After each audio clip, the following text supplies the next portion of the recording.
Assalamualaikum warahmatullahi wabarakatuh. Selamat datang di channel Warung Berkah. Kita akan bahas yang pertama adalah tentang bagaimana model bisnis di Warung Berkah. Oke. Jadi yang pertama ini ada dua fungsi di Warung Berkah ini. Pertama bagi koperasi atau lembaga yang bergabung di Warung Berkah. Dan yang kedua adalah bagi pengguna, yaitu bagi anggota itu sendiri. Baik Bapak Ibu, yang pertama untuk bagaimana Warung Berkah bagi koperasi. Warung Berkah bagi koperasi fungsinya adalah bagaimana koperasi menciptakan ekosistem bisnis.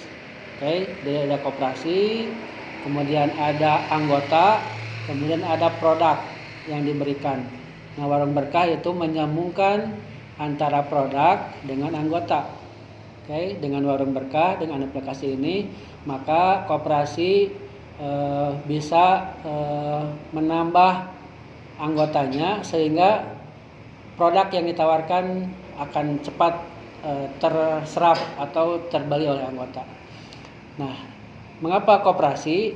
Nah, kenapa koperasi?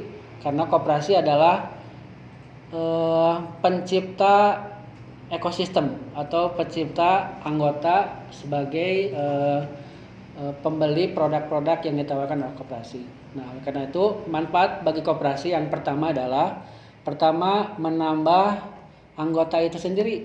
Nah, dengan bergabung dengan aplikasi Warung Berkah ini, maka yang pertama koperasi Bapak Ibu atau koperasi akan listing di Warung Berkah itu sendiri. Nah, yang kedua memudahkan anggota menjadi atau calon anggota memilih koperasi Bapak Ibu sebagai koperasinya. Nah, sehingga bagaimana setiap hari anggota itu akan bertambah. Bapak Ibu bisa dibayangkan bagaimana sebelum menggunakan aplikasi mencari anggota itu susah atau gampang ya?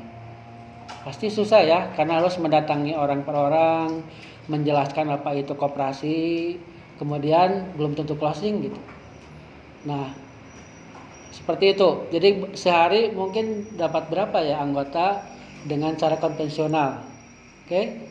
Jadi kalau kita datangi satu-satu atau orang per orang, itu sepertinya sehari mungkin gak ya 10 atau 20 yang terjaring ataupun yang bisa masuk anggota itu ke koperasi.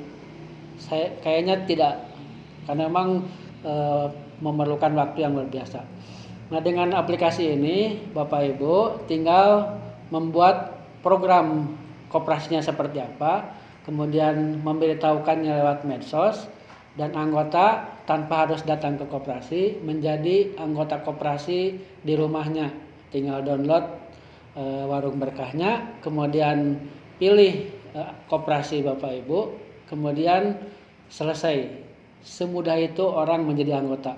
Jadi dapat dibayangkan yang tadinya didatangin satu-satu, sekarang dengan media sosial informasikan koperasi Bapak Ibu ke anggota, maka ada berapa puluh, mungkin ratusan sehari orang yang bisa lihat ada koperasi misalkan ada koperasi di Gunung Halu. Oh, ternyata ada koperasi. Maka anggota lihat di Warung Berkah, oh ternyata ada koperasinya, misalkan koperasi Berkah Waluya. Tinggal dicek, diklik, kemudian jadi anggota. Sehari bisa jadi yang daftar satu bisa daftar 10, 20, bahkan 50 orang sehari. Bahkan bisa lebih dari itu. Nah, itu yang pertama, menambah anggota dengan mudah dan cepat.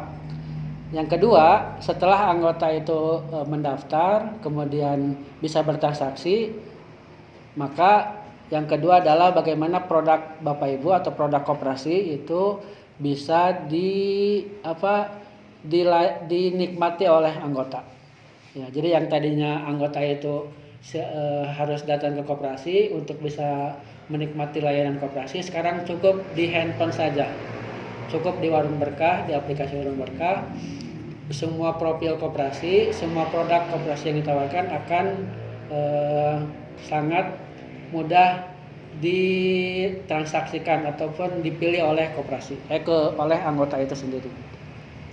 Nah, sehingga dengan demikian maka dalam sehari jika sebelumnya ya sebelum menggunakan aplikasi, anggota itu harus datang ke koperasi, kemudian milih barang kalau di sana ada koperasi konsumen, kemudian bayar, selesai. Nah sekarang anggota datang pun tetap dilayanin, tapi kalaupun anggota itu malas, nah sekarang itu kan zamannya Gen Z ya, zamannya para milenial itu malas di rumah, maka cukup buka handphone, kemudian cek di koperasinya ada produk apa saja, kemudian klik, selesai transaksinya. Kemudian itu transaksi misalkan transaksi barang ya. Tapi ada juga transaksi yang produk digital. Contohnya apa? Contohnya beli listrik, telepon, GoPay, Dana, kemudian transfer. Itu anggota nggak usah datang ke koperasi, cukup anggota itu nabung di koperasi, kemudian berbelanja di rumahnya, transfer semua dilayanin. Jadi ada dua fungsi tadi, fungsi pelayanan barang, yang kedua pelayanan produk digital.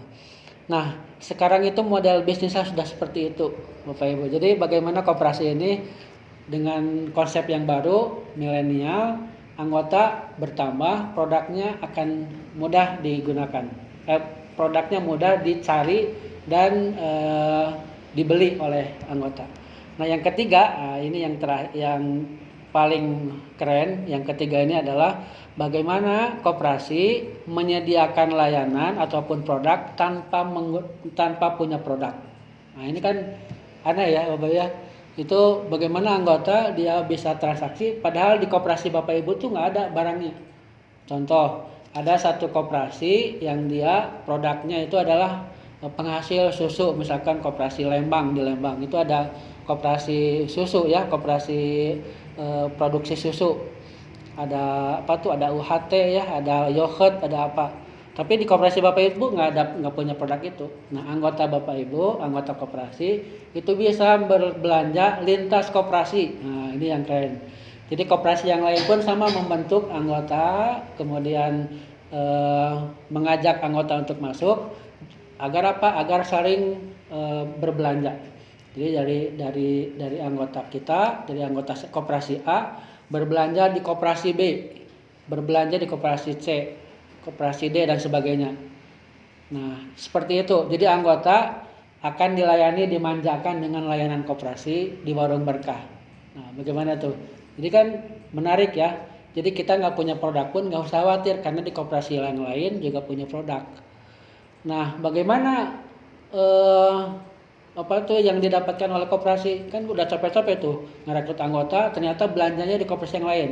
Nah, nggak usah khawatir. Nah, nanti di segmen yang lain kita akan bahas bagaimana anggota koperasi yang berbelanja di koperasi yang lain, tapi koperasi Bapak Ibu tetap mendapatkan fee. Nah, itulah disebut dengan salah satu prinsip koperasi ya, yaitu kerjasama antar koperasi.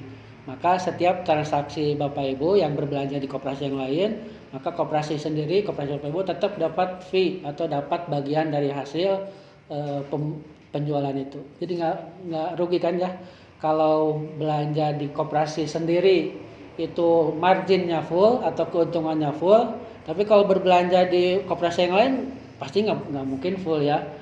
Nah, tentunya berapa nanti yang diberikan oleh koperasi itu nanti kita akan setting di sistem sehingga nanti tetap mendapatkan fee. Nah, selain itu,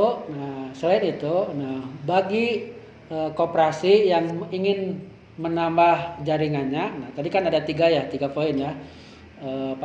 Keuntungan bagi koperasi. Nah, keuntungan yang keempat ini sebetulnya keuntungan kedua belah pihak, yaitu bagaimana koperasi membuat cabang ataupun membuat referral atau membuat agent-agent ya. Jadi kalau Bapak Ibu koperasinya itu misalkan di pedesaan, maka bikinlah agent-agent ataupun gerai atau toko-toko yang dibawa Bapak Ibu di dalam satu komunitas di koperasi Bapak Ibu itu sendiri. Contoh, di setiap RW jadikan misalkan gerai warung berkah Bapak Ano misalkannya, atau di yang kedua di warung berkah Ibu Ani, warung berkah Ibu Tuti, semua. Itu semua warung berkah yang ada di jaringan Bapak Ibu itu dianggapnya itu adalah barang koperasi. sehingga toko-toko yang ada di daerah koperasi atau daerah garapannya itu koperasi itu bisa bersinergi. Nah, sehingga 4 keuntungan ini akan maksimal. Nah, insya Allah nanti kita akan segmen selanjutnya kita akan bahas bagaimana koperasi dapat menghasilkan omset 100 juta pertama. Next ya, kita akan bahas bagaimana mencapai 100 juta pertama padahal stok Bapak Ibu cuma 6 juta. Padahal stok yang ada di koperasi cuma 10 juta. Tapi kenapa sih bisa omsetnya 100 juta? Nah, caranya ataupun bocorannya kayak tadi. Jadi meskipun nggak punya produk, tapi anggota koperasi Bapak Ibu bisa berbelanja di koperasi yang lain. Dihitungnya omset Bapak Ibu. Jadi seperti itulah kolaborasi yang akan diberikan ataupun di develop di warung berkah. Jadi bagaimana kolaborasi antar anggota koperasi, kemudian tadi rekan koperasi, ada warung-warung, toko-toko. Nah, sehingga nih ini rahasia kita aja ya. Bagaimana suatu saat nih dalam setahun kita bikin gerakan ini, Bapak Ibu tadi ngajak anggota sebanyak-banyaknya ke warung berkah dengan di bawah koperasi Bapak Ibu, kemudian mengajak tadi warung-warung terdekat koperasi. Jadi koperasi itu nggak usah menjadi rival, tapi menjadi mitra. Nah, itu semua toko-toko yang ada di ini kita gabungkan menjadi sebuah kekuatan. Bayang, jadi anggota itu akan banyak pilihan produk. Nah, nanti suatu saat ini ya Bapak Ibu ya, ini patut kita aja nih ya, bagaimana minimarket sebelah tuh yang warna merah kuning hijau itu suatu saat akan berkurang konsumennya kemana? Pindah ke warung berkah Bapak Ibu. Kita targetkan ya 2 tahun pertama insya Allah 50% pengunjung minimarket merah kuning hijau itu pindah ke warung berkah. Gimana? Menarik kan? Nah, insya Allah kita akan bahas di segmen selanjutnya. Itu saja mungkin yang bisa disampaikan di segmen kali ini. Kita akan ketemu di segmen selanjutnya yang lebih seru. Jangan lupa subscribe, kemudian like and share. Kasih tahu teman-teman yang lain, anggota yang lain untuk bisa bergabung. Assalamualaikum warahmatullahi wabarakatuh.